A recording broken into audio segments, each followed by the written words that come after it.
Every morning, like clockwork, Ruth, a retired nurse living in sunny Florida, would tune her kitchen radio to the same local station.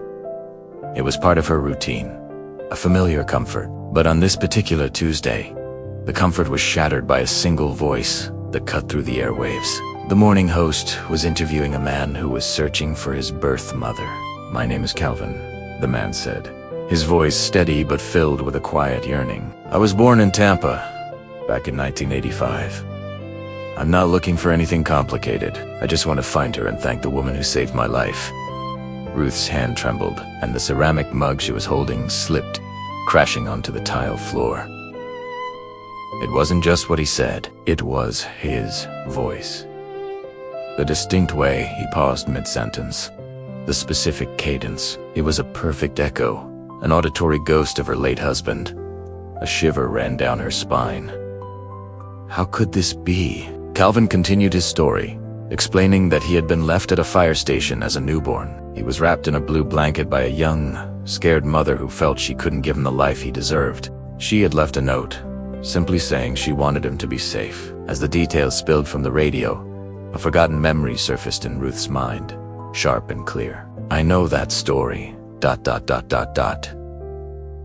She whispered to the empty room. She knew it because she was there. All those years ago, her best friend, a frightened teenager, had confessed she was pregnant and alone.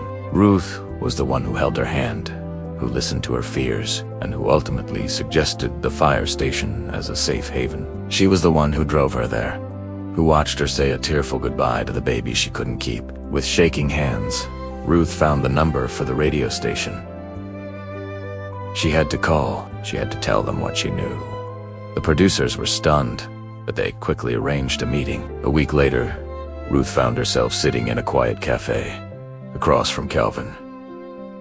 He had the same kind eyes as his father. When he learned the truth, that his mother had loved him enough to give him a chance at a better life, and that Ruth had been the friend who helped make it happen, his expression soft. He stood up, walked around the table, and pulled her into a warm, strong hug. "If you hadn't been there for her," he said, his voice thick with emotion, "I might not be here today. Thank you." In that one moment, decades of guilt and what-ifs washed away from Ruth's heart. She had not only helped save his life, but she had finally found forgiveness for her friend and for herself. Thanks for watching.